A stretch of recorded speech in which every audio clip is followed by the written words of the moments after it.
Laudetur Jesus Christus, praised be Jesus Christ, and welcome to all of you who are joining us for this live broadcast. We're coming to you from the Aula della Benedizione, or the Hall of Blessing in the facade of St. Peter's. Pope Francis is meeting here this morning with the members of the diplomatic corps accredited to the Holy See. I'd like to take this opportunity on behalf of Vatican Media to welcome all of you joining us. Some of you joining us, as we know, through the various Vatican Media channels, the Vatican Audio Live Events app or the Radio Vaticana app, our Vatican News English web portal, YouTube channel, or Facebook Live feed.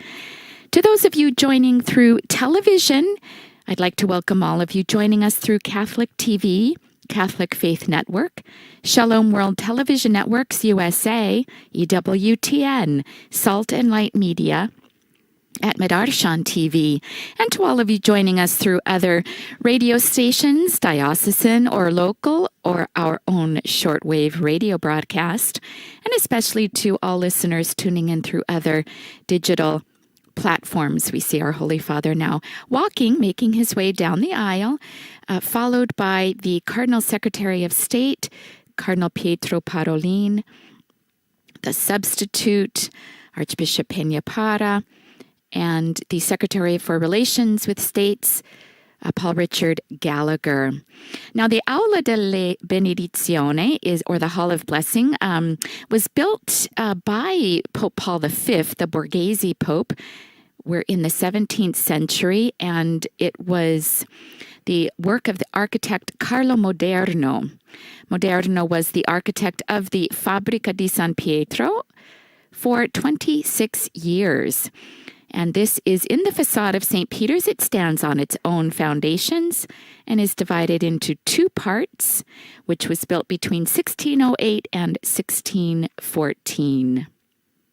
In the lower order, our Holy Father now greeting the Dean of the Diplomatic Corps here. We'll be hearing from him shortly. The lower part of the facade is the entrance to St. Peter's with the famous gates. And there are 9 windows on this area, 3 of which have balconies. The central one, of course, is the one on which the popes come out the first time they are made a pope, and for the Urbi et Orbi blessings. The hall was completed between 1611 and 1612. It has recently undergone restoration, especially to the stucco on the vault. Water damage needed to be repaired. Now we hear from the Dean.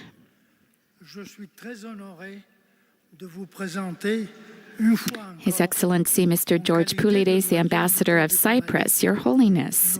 As Dean of the Diplomatic Corps, I once again have the honor to express to you our best wishes for your good health and for the successful continuation of your apostolic mission. Allow me to express our joy at being able to have this traditional moment of encounter, which fills our hearts with hope and shows the world in a symbolic way the representatives of states gathered around the Holy Father.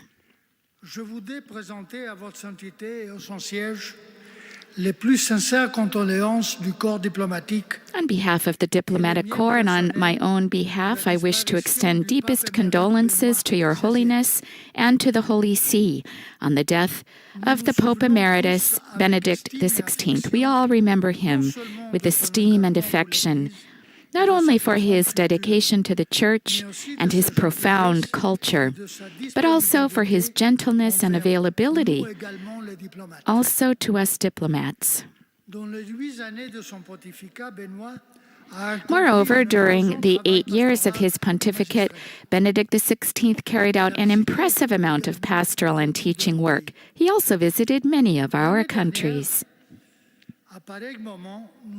During these same days last year, we were looking forward to a return to normality in 2022 after 2 years marked by the health emergency caused by the outbreak of COVID-19 and the great suffering it caused the world. At the end of the most acute phase of the crisis, we were ready to rebuild our suspended lives and heal the wounds. La réalité de la nouvelle année a été un autre terrible virus. The new year was instead marked by another terrible virus, namely the virus of war,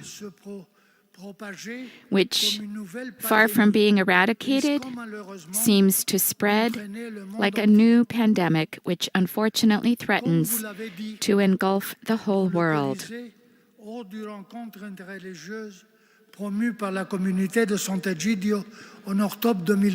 As you said at the Colosseum last October, at the interreligious meeting sponsored by the St. Egidio community, this year our prayer has become a heartfelt plea, because today peace has been gravely violated, assaulted, and trampled on. With this sad observation in my heart, I would like to recall today the prayer you addressed to the Blessed Virgin Mary at the Act of Veneration on 8 December last. It was a prayer that touched me for the intensity and force of the exhortation directed to Our Lady. Turning towards you, and this is a quote, "Turning towards you who are without sin, may we continue to believe and hope that love will overcome hatred, truth will overcome lies, forgiveness will overcome offense, peace will overcome war." End of quote. In the sorrow and emotion with which you spoke these words, we saw with our own eyes the suffering of humanity affected by the tragedy of conflicts and the violence, pain, and destruction which accompany them. The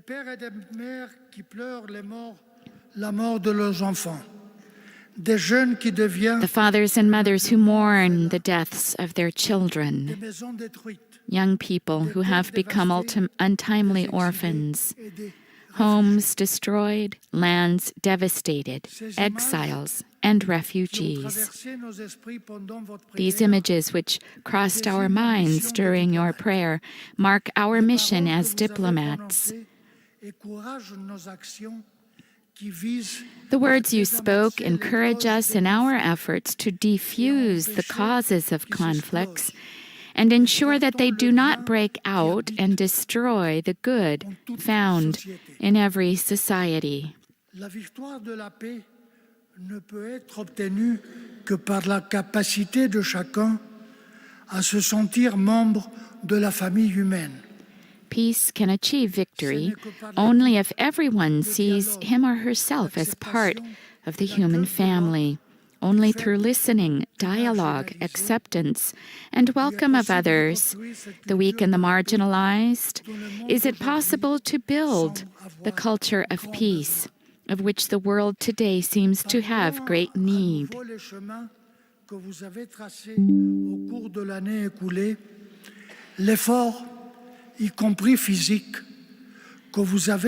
Retracing the paths trodden by you during this past year, Holy Father, the effort, including the physical effort, which you expended in order to remove oxygen from the fire of evil and indifference, appears evident. Today we are here to thank you for your example and your commitment.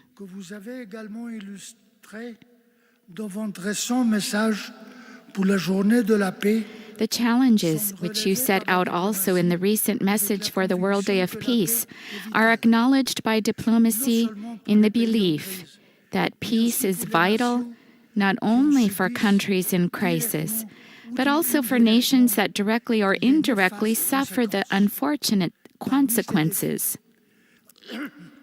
La pauvreté, les inégalités, l'accès à l'alimentation. Among these challenges of increasing significance are poverty, inequality, access to food, public health, and decent work for all.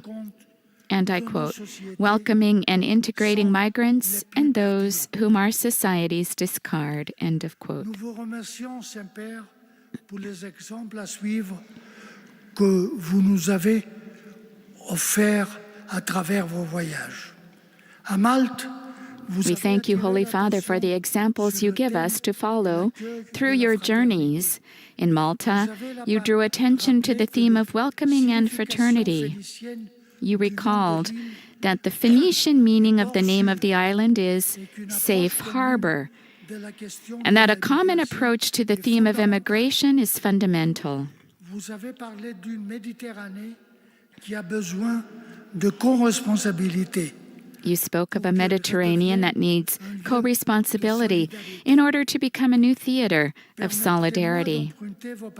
Allow me to borrow your words, to summarize in one sentence the complexity of the phenomenon of migration and the great responsibility we all bear to build a more supportive and peaceful society.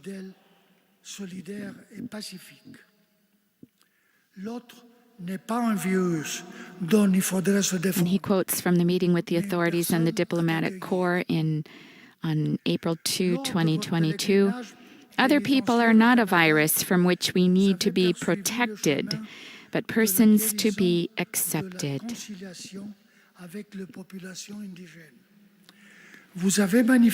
In your penitential pilgrimage to Canada, you continued the journey of healing and reconciliation with the Indigenous peoples. You demonstrated solidarity with peoples on the peripheries, and you reaffirmed the Holy See's commitment to caring for creation. Your Holiness, you have indicated to us that listening and understanding are the basis for ecumenism and dialogue between religions. At the 7th Congress of Leaders of World and Traditional Religions in Kazakhstan, you emphasized that among the basic rights of a multi-ethnic and multicultural society, religious freedom represents the best channel for civil coexistence. Très Saint-Père, je vous remercie de nous avoir rappelé que la capacité de se retrouver et de se rencontrer. Holy Father, I thank you for having reminded us that the ability to come together and meet one another while respecting the freedom and duties of each person is basic to a society where people live in harmony. Forum for Dialogue, East and West for Human Coexistence, vous avez invité une fois de plus à reconnaître. In Bahrain, Your Holiness took part in the Forum for Dialogue, East and West for Human Coexistence, where you repeated your invitation to recognize what we intrinsically have in common, while maintaining our particularities and diversity.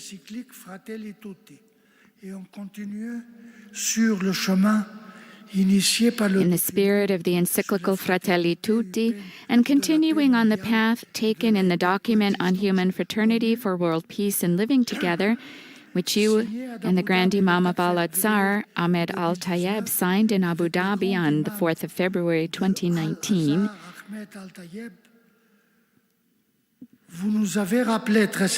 you reminded us, Holy Father, that unity is not sameness, no, it is unity in diversity.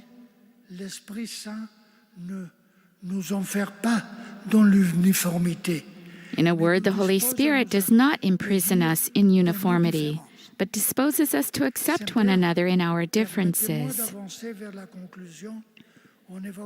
Holy Father, as I approach my conclusion, permit me to mention another journey, this time not a geographical one, but one that is internal to the Holy See, a journey that is not directed to what was, but to what will be.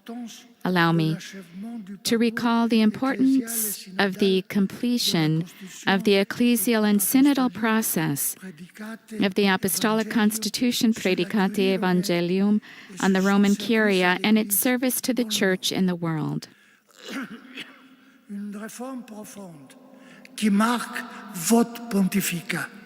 This is a profound reform that marks your pontificate and, as you wrote, serves to favor a more effective evangelization, to promote a more fruitful ecumenical spirit, to encourage a more constructive dialogue with all. Comme vous nous avez rappelé dans le message 𝐷𝒂𝒂𝒏𝒂𝒏 du matin de Noël, as you reminded us in the Orbi et Orbi message on Christmas morning, quote, our time is experiencing a grave famine of peace, unquote. We know that the path to peace is a winding one that is not undertaken alone. Our thoughts turn to the many places where the piecemeal Third World War is being waged, and where peace struggles to make its voice heard. There are places for which on Christmas morning you ask that weapons might be silenced. We know, however, that peace requires courage and truth. Holy Father, I greet you and thank you on behalf of the diplomatic family accredited to the Holy See, which I have the honor of representing as Dean.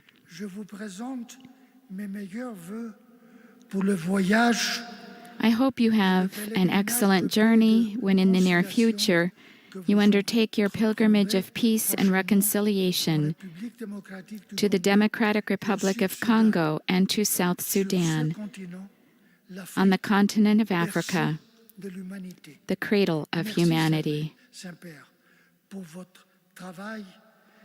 Inlassable, espoir pour tant de peuples, tant d'hommes et de femmes de toute latitude.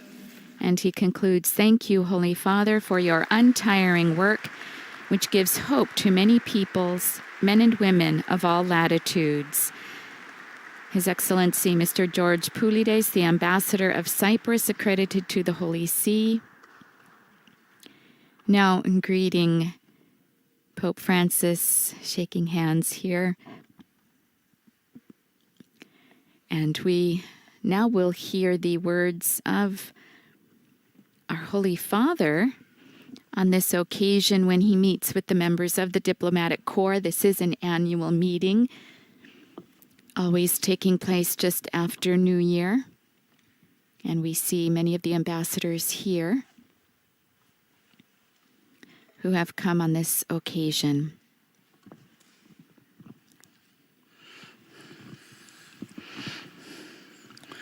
Eminenza, Eccellenze, Signori, Your Eminences, Your Excellencies, ladies and gentlemen,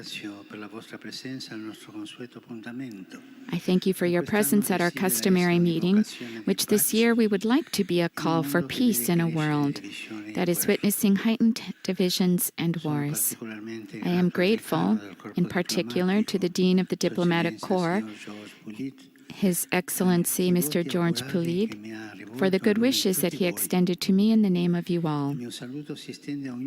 My greeting goes to each one of you, to your families, your co-workers, and to the peoples and governments of the countries you represent. To all of you and to the authorities of your countries, I am likewise grateful for the messages of condolence sent for the death of Pope Emeritus Benedict XVI and for the closeness shown during his funeral. We have just ended the Christmas season in which Christians commemorate the mystery of the birth of the Son of God. The prophet Isaiah had foretold that birth in these words, "A child has been born for us, a son given to us. Authority rests upon his shoulders, and he is named Wonderful Counselor, Mighty God, Everlasting Father, Prince of Peace. Your presence is a sign of the importance of the peace and human fraternity that dialogue helps to build. The task of diplomacy is precisely to resolve conflicts and thus to foster a climate of reciprocal cooperation and trust for the sake of meeting common needs. It can be said that diplomacy is an exercise of humility, since it demands that we sacrifice something of our self-regard in order to build a relationship with others, to understand their way of thinking and points of view, and thus to oppose human pride and arrogance that are the cause of every will to wage war. I am grateful for the consideration shown by your countries to the Holy See, marked in this past year, not least by the decisions of Switzerland, the Republic of the Congo, Mozambique, and Azerbaijan to appoint resident ambassadors in Rome, as well as by the signing of new bilateral accords with the Democratic Republic of São Tomé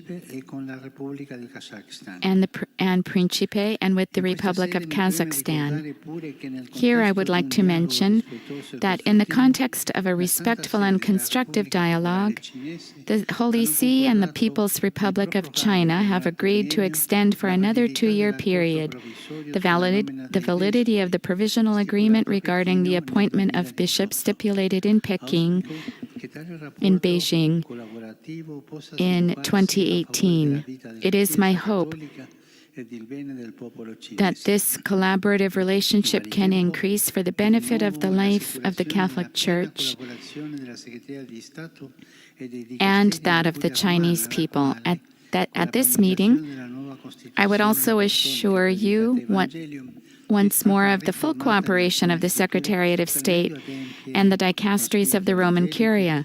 With the promulgation of the new Apostolic Constitution, 𝒕𝒵𝒍𝒂𝒏𝒂 Evangelium, the Curia has been reorganized in some of its structures so that it can carry out its work with evangelical spirit, working for the good and service of communion, unity, and the building up of the universal church, while always attentive to the circumstances of the world in which the Church is called to carry out its mission.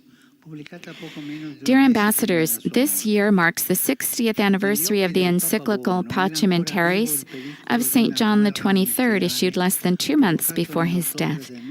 Very much present in the mind of the good Pope was the threat of nuclear war raised in October 1962 by the so-called Cuban Missile Crisis. Humanity would have been only a step away from its own annihilation had it not proved possible to make dialogue prevail in recognition of the devastating effects of atomic weapons. Sadly, today too, the nuclear threat is raised, and the world once more feels fear and anguish. Here I can only reaffirm that the possession of atomic weapons is immoral, because, as John the 23rd observed, and he quotes, "Although it is difficult to believe that anyone would dare to assume responsibility for initiating the appalling slaughter and destruction that war would bring in its wake, there is no denying that the conflagration could be started by some chance and unforeseen circumstance." End of quote. From this standpoint,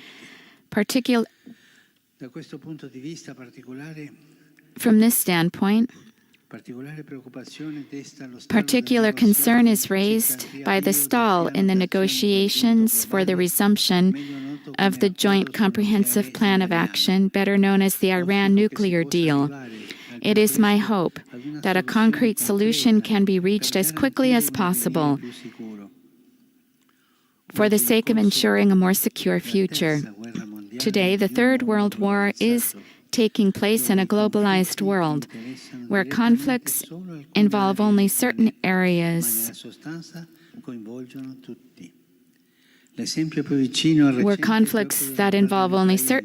of the planet directly involve all of them. The closest and most recent example is certainly the war in Ukraine, with its wake of death and destruction, with its attacks on civil infrastructures that cause lives to be lost, not only from gunfire and acts of violence, but also from hunger and freezing cold. For its part, the Conciliar Constitution, 𝒂𝒊𝒂𝒏𝒂𝒏, states that every act of war directed to the indiscriminate destruction of whole cities or vast areas with their inhabitants is a crime against God and humanity, which merits firm and unequivocal condemnation.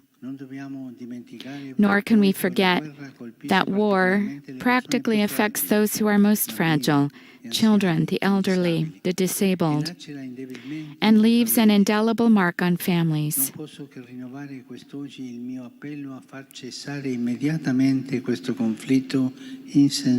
Today I feel bound to renew my appeal for an immediate end to this senseless conflict, whose effects are felt in entire regions also outside of Europe, due to its repercussions in the area of energy and food production, above all in Africa and in the Middle East.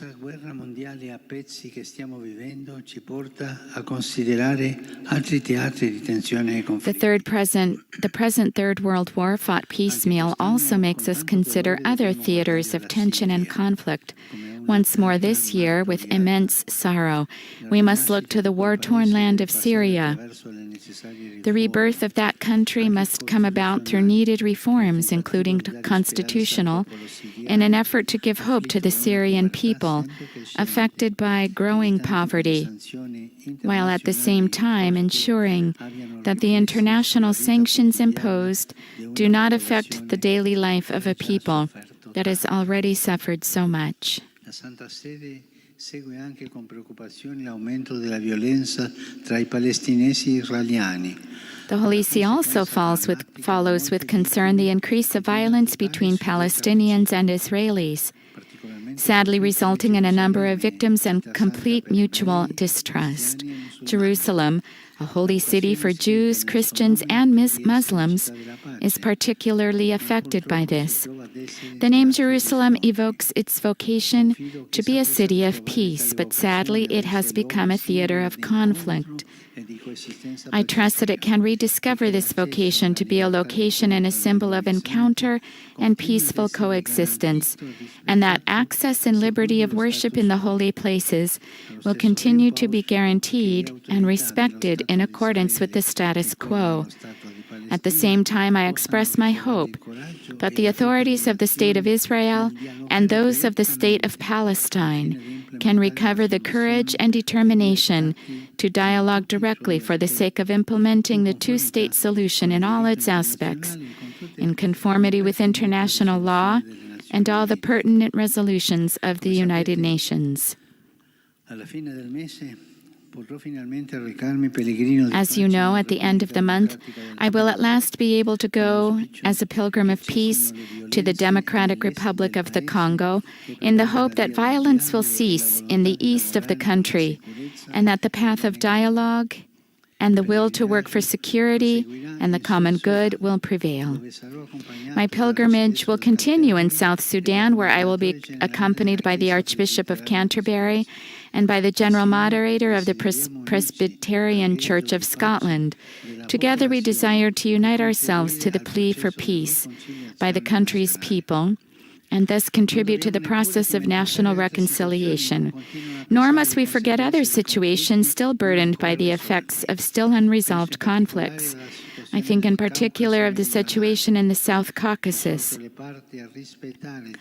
I urge the parties to respect the ceasefire, and I reiterate that the liberation of military and civil prisoners would prove to be an important step towards a much-desired peace agreement. I think too of Yemen, where the last October's truce holds, yet many civilians continue to die because of mines, and of Ethiopia, where I trust that the peace process will continue and the international community will reaffirm its commitment to respond to the humanitarian crisis experienced by that country. I also follow with deep concern the situation in West Africa, increasingly plagued by acts of terrorist violence. I think in particular of the tragic situations endured by the populations of Burkina Faso, Mali, and Nigeria, and I express my hope that the processes of transition underway in Sudan, Mali, Chad, Guinea, and Burkina Faso will take place in respect for the legitimate aspirations of the populations involved. La situazione del Myanmar, che ormai da 2 anni sperimenta violenza, dolore e morte. I am particularly attentive to the situation of Myanmar, which for 2 years now has experienced violence, suffering, and death. I invite the international community to work to concretize the processes of reconciliation, and I urge all the parties involved to undertake anew the path of dialogue in order to restore hope to the people of that beloved land.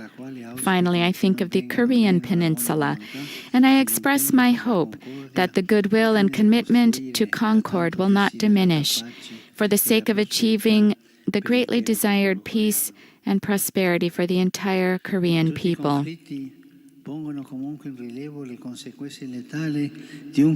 All conflicts nonetheless bring to the fore the lethal consequences of a continual recourse to the production of new and ever more sophisticated weaponry, which is sometimes justified by the argument that, and he quotes, peace cannot be assured except by the basis of an equal balance of armaments. And he concludes the quote. There is a need to change this way of thinking and move towards an integral disarmament, since no peace is possible where instruments of death are proliferating. Cari ambasciatori, in un tempo così conflittuale non possiamo eludere la domanda su come. Dear ambassadors, at a time of such great conflict, we cannot avoid wondering about how we can weave anew the threads of peace. Where do we begin? To sketch a response, I would like to take up with you some elements of 𝒂𝒗𝒻𝒄𝒃, a text that continues to be extremely timely, even though the international context has changed greatly. St. John the 23rd was convinced that peace is possible in respect for 4 fundamental goods: truth, justice, solidarity, and freedom. These serve as the pillars that regulate relationships between individuals and political communities alike. These dimensions intersect in the fundamental premise that each human being is a person, possessed of a nature, endowed with intelligence and free will. And as such, he or she has rights and duties which together flow as a direct consequence of his or her own nature. These rights and duties are universal and inviolable, and therefore altogether inalienable. Peace in truth. To build peace in truth means, above all, to respect the human person with his or her right to life and to physical integrity, and guaranteeing his or her freedom in investigating the truth and to freedom of speech and publication. This requires civil authorities to make a positive contribution to the creation of an overall climate in which individuals can both safeguard their own rights and fulfill their duties, and can do so readily. Despite the commitments undertaken by all states to respect human rights and the fundamental freedoms of each person, even today, in many countries, women are considered second-class citizens. They are subject to violence and abuse and are denied the opportunity to study, work, employ their talents, have access to health care, and even to food. Whereas when human rights are fully recognized for all, women can offer their unique contribution to the life of society and to be the first allies of peace. Peace requires, before all else, the defense of life, a good that today is jeopardized not only by conflicts, hunger, and disease, but all too often even in the mother's womb, through the promotion of an alleged right to abortion. No one, however, can claim rights over the life of another human being, especially one who is powerless and thus has absolutely no recourse to defend him or herself. For this reason, I appeal to the consciences of men and women of goodwill, particularly those having political responsibilities, to strive to safeguard the rights of those who are weakest, and to combat the throwaway culture that also tragically affects the sick, the disabled, and the elderly. States have a primary responsibility to ensure that citizens are assisted in every phase of human life until natural death, and to do so in a way that makes each feel accompanied and cared for, even in the most delicate moments of life. The right to life is also threatened in those places where the death penalty continues to be imposed, as is the case in these days in Iran, following the recent demonstrations demanding greater respect for the dignity of women. The death penalty cannot be employed for a purported state justice, since it does not constitute a deterrent nor render justice to victims, but only fuels the thirst for vengeance. I appeal then for an end to the death penalty, which is always inadmissible, since it attacks the inviolability and the dignity of the person. In the legislation of all the countries of the world, I ask that it be revoked. We cannot overlook the fact that up until his or her very last moment, a person can repent and change.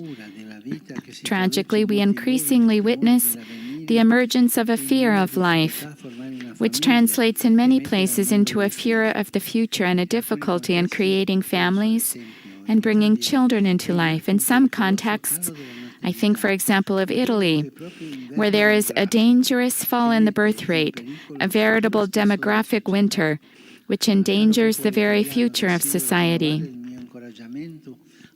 I wish once more to encourage the beloved Italian people to confront with tenacity and hope the challenges of the present time by drawing strength from their religious and cultural roots.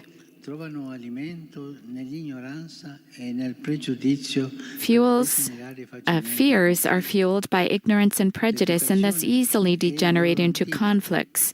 Education is the antidote to this. The Holy See promotes an integral vision of education in which the cultivation of religious values is able to keep pace with scientific knowledge and continually advancing technical progress.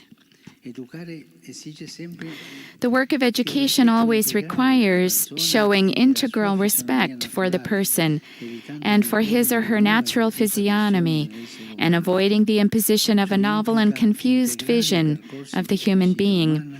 This entails integrating the processes of human, spiritual, intellectual, and professional growth, thus enabling the person to be set free from multiple forms of enslavement and, in freedom and responsibility, to take his or her place in society. In this regard, it is unacceptable that part of a people should be excluded from education, as is happening to Afghan women. Education is prey to a crisis made even more acute by the devastating effects of the pandemic and by the troubling geopolitical scenario. In this regard, the Transforming Education Summit convened by the General Secretary of the United Nations, which met in New York last September, provided governments with a unique opportunity to adopt courageous policies aimed at confronting the present educational catastrophe and to enact concrete decisions to achieve quality instruction for everyone by 2030. May states find the courage to reverse the embarrassing and disproportionate relationship between public funding for education and expenditures on armaments. Peace also calls for the universal recognition of religious freedom. It is troubling that people are being persecuted simply because they publicly profess their faith, and in many countries, religious freedom is limited.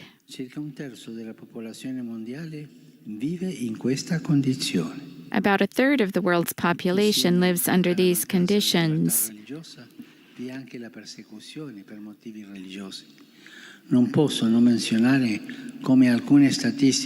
Along with the lack of religious freedom, there is also persecution for religious reasons. I cannot fail to mention, as certain statistics have shown, that 1 out of every 7 Christians experiences persecution. Here I express my hope that the new special envoy of the European Union for the promotion of freedom of religion or belief outside the EU will be able to dispose of the resources and means necessary to carry out his specific mandate in an appropriate way. At the same time, we should not overlook the fact that violence and acts of discrimination against Christians are also increasing in countries where the latter are not a minority. Religious freedom is also endangered wherever believers see their ability to express their convictions in the life of society restricted in the name of misguided understanding of inclusiveness. Religious freedom, which cannot be reduced simply to freedom of worship, is one of the minimum requisites for a dignified way of life. Governments have the duty to protect this right and to ensure that each person, in a way compatible with the common good, enjoys the opportunity to act in accordance with his or her own conscience, also in the public sphere and in the exercise of their profession. Religion provides genuine opportunities for dialogue and encounter between different peoples and cultures. The Timor-Leste Parliament bore witness to this in its unanimous decision to approve the document on human fraternity that I signed with the Grand Imam of Al-Azhar in 2019, and by including the document in the programs of the nation's educational and cultural institutions. I was able to experience this personally during my visit to Kazakhstan last September on the occasion of the 7th Congress of Leaders of World and Traditional Religions, with whom I shared a number of concerns about today's world and saw firsthand that religions are not a problem but part of the solution for a more harmonious life in society. Equally significant was my visit to Bahrain, where a further step forward was taken in the journey of Muslim and Christian believers. Attempts are often made to blame religion for the various conflicts within our human family, and deplorable efforts are sometimes made to exploit religion for purely political ends. This runs counter to the Christian understanding, which sees the root of every conflict in an imbalance present in the human heart. In the words of the gospel, from within, out of the heart of man, come evil thoughts. Christianity is a force for peace, since it encourages conversion and the exercise of virtue. Peace in justice. Building peace requires pursuing justice. The 1962 crisis was averted thanks to the contribution of men and women of goodwill who were able to devise suitable solutions that prevented political tension from degenerating into an actual war. It was also due to the conviction that disputes could be resolved within the framework of international law and through those organizations, principally the United Nations, that were established in the aftermath of the Second World War and encouraged multilateral diplomacy.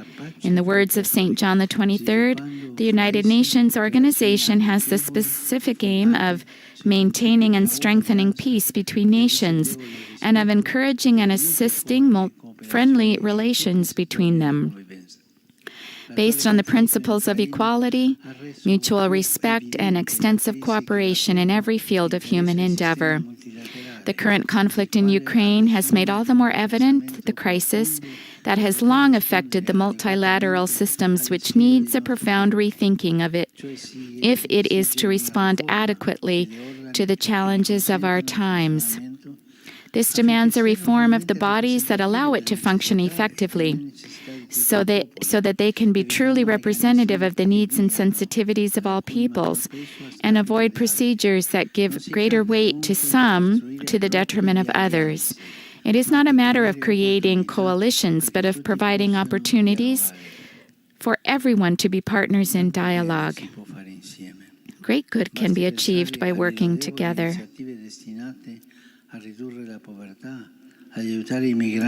We need only think of the praiseworthy initiatives that aim at reducing poverty, assisting migrants, combating climate change, promoting nuclear disarmament, and providing humanitarian aid. Yet in recent times, the various international forums have seen an increase in polarization and attempts to impose a single way of thinking which hinders dialogue and marginalizes those who see things differently.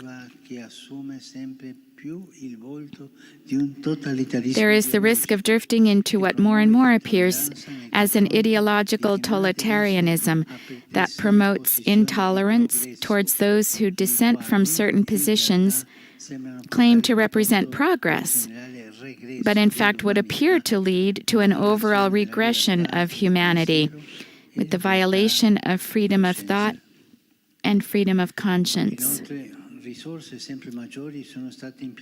In addition, more and more resources have been spent on imposing forms of ideological colonization, especially on poorer countries, and directly connecting the provision of economic aid to the acceptance of such ideologies. This has strained debate within international organizations, precluding fruitful exchanges and often leading to the temptation to address issues independently and consequently on the basis of power relations. During my visit to Canada last July, I was able to experience firsthand the consequences of colonization, especially in my meetings with the indigenous peoples who suffered from the assimilation policies of the past. Attempts made to impose alien ways of thinking upon other cultures open the way to sharp confrontation and at times even violence. It's necessary to return to dialogue, fostering shared responsibility and cooperation in the pursuit of the common good. Efforts to preclude or veto discussion in the name of solidarity, born of the consequences that we are responsible for the fragility of others as we strive to build a common future. Efforts to preclude or veto discussion will only fuel further divisions. And finally, peace and solidarity. In my annual message for the World Day of Peace, I noted how COVID-19 pandemic has left in its wake the realization that we all need one another. The paths of peace are paths of solidarity, because no one can be saved alone. We live in a world so interconnected that in the end the actions of each have consequences for everyone. Here I wish to draw attention to three areas in which these interconnection uniting today's human family is particularly felt, and where greater solidarity is especially needed. The first area is that of migration, which concerns entire regions of the world. Often it is an issue of individuals fleeing from war and persecution and who face immense dangers. Then, too, every human being has the right to freedom of movement, to emigrate to other countries that take up residence there. And everyone should have the possibility of returning to his or her own country. Migration is one issue where we cannot move ahead at random. To understand this, we need but look at the Mediterranean, which has become a massive tomb. Those lost lives are emblematic of the shipwreck of civilization, as I'd noted during my trip to Malta last spring. In Europe, there is a pressing need to reinforce the regulatory framework through the approval of the new Pact on Migration and Asylum, so as to put in place suitable policies for welcoming, accompanying, promoting, and integrating migrants. At the same time, solidarity requires that the burden of the operations needed to aid and care for the shipwrecked does not fall entirely on the people of the main landing points. The second area concerns the economy and work. The crises of recent years have highlighted the limits of an economic system aimed more at creating profit for a few than at providing opportunities for the benefit of the many, an economy more focused on money than on the production of useful goods. This has created more fragile businesses and unjust labor markets. There is a need to restore dignity to business and to work, combating all forms of exploitation that ends up treating workers as a commodity, for without dignified work and just remuneration, young people will not truly become adults, and inequality will increase. The third area is the care for our common home. We are continually witnessing the results of climate change and their serious effects on the lives of entire peoples, either by the devastation they produce, as in the case of Pakistan in the areas that experienced flooding, where outbreaks of disease borne by stagnant water continue to increase, or in vast areas of the Pacific Ocean, where global warming has caused great damage to fishing, which is the basis of daily life for entire populations, or in Somalia and the entire Horn of Africa, where drought is causing severe famine, and in recent days, too, in the United States, where sudden and intense blizzard conditions caused numerous deaths. Last summer, the Holy See chose to accede to the United Nations Framework Convention on Climate Change as a means of lending its moral support to the efforts of all states to cooperate in accordance with their responsibilities and respective capabilities in offering an effective and appropriate response to the challenges posed by climate change. It is hoped that the steps taken at COP27 with the adoption of the Sharm el-Sheikh implementation plan, however limited, can raise everyone's awareness of an urgent issue that can no longer be ignored. Promising goals, however, were agreed upon during the recent United Nations Biodiversity Conference held in Montreal last month. Peace and freedom. Finally, peace building requires that there be no place for violence, for violation of the freedom, integrity, and security of other nations, no matter what may be their territorial extension or their capacity for defense. This can come about only if in every single community there does not prevail that culture of oppression and aggression in which our neighbor is regarded as an enemy to be attacked, rather than a brother or sister to welcome and embrace. It is a source of concern that in many parts of the world there is a weakening of democracy and of the breadth of freedom that it enables, albeit with all the limitations of any human system. It is often women or ethnic minorities who often pay the price for this, as too do entire societies in which unrest leads to social tensions and even armed clashes.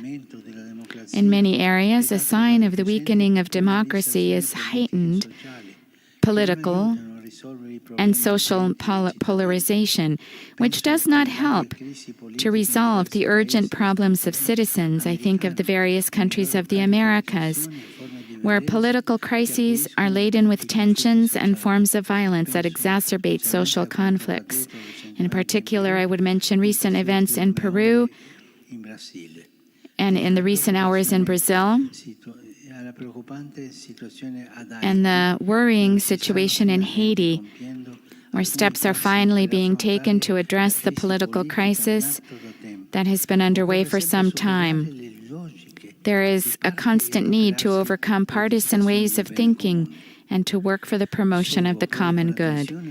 I have also followed closely the situation in Lebanon, which is still awaiting the election of a new president of the Republic. I hope that the political leaders will make every effort to enable the country to recover from the dramatic economic and social situation it is presently experiencing. Dear Excellencies, ladies and gentlemen, how wonderful it would be if just once we were able to gather simply to thank the Lord Almighty for His constant blessings without having to list all the tragic events plaguing our world. If I may quote once more the words of John the 23rd, we nonetheless remain hopeful that by establishing contact with one another and by a policy of negotiation, nations will come to a better recognition of the natural ties that bind them together as men and women. We are hopeful, too, that they will come to a fairer realization of one of the cardinal duties deriving from our common nature, namely that love, not fear, must dominate the relationships between individuals and between nations.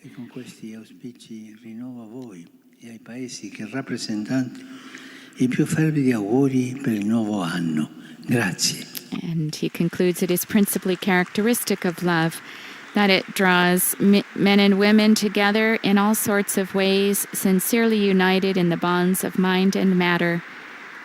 And this is a union from which countless blessings can flow. With these sentiments I renew to you and to the countries you represent my heartfelt good wishes for a new year. Thank you. The Holy See has been exchanging ambassadors since the 15th century, and that diplomacy slowly waned in the 17th century. After the time of Napoleon, although in the same period, around 1805, Prussia became the first Protestant state to send an ambassador to Rome. And then with the extinction of the Papal States in 1870 and the consequent loss of territorial sovereignty, it declined even more. However, at that time, such major powers as Russia, Prussia, and Austria-Hungary continued to maintain diplomatic relations. And it was after the First World War that the exchange of ambassadors became increasingly common. And for the first time since relations were broken between the Pope and Queen Elizabeth of England, a British diplomatic mission to the Holy See opened in 1914. and the number has steadily grown.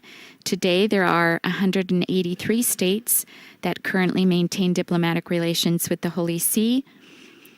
And there are other entities such as the European Union and the Sovereign Military Order of Malta that have diplomatic sees with the Holy See. There are currently 91 embassy chancelleries accredited to the Holy See with headquarters in Rome, including those of the European Union and the Sovereign Military Order of Malta. We heard others newly created, which our Holy Father mentioned in his speech. Our Holy Father now greeting the different ambassadors here present. He will continue greeting each of the ambassadors here present. And with these images, we now bring this live broadcast of the greetings of Pope Francis to the diplomatic corps in the new year 2023 to an end. We invite you to visit the Vatican News web portal, Facebook, Instagram, Twitter, and YouTube accounts for coverage of today's discourse, as well as other Vatican and world news. And we'll be back on Wednesday with the weekly general audience with Pope Francis that begins around 9 o'clock. That's local Rome time. On behalf of Vatican Media, I'd like to thank all of our media partners who have brought this broadcast to you: Catholic TV, Catholic Faith Network, Shalom World Television Networks USA, EWTN, Salt and Light Media, 𝒂𝒵 TV, and to our in-studio technicians who've made this broadcast possible, especially to our in-studio audio technician, Patrizio Ciprari, and our audio coordinator, Alessandro De Carolis. Once again, on behalf of Vatican Media, thank you so much for joining us today. We look forward to having you joining us in the near future. Laudetur Jesus Christus. Praised be Jesus Christ.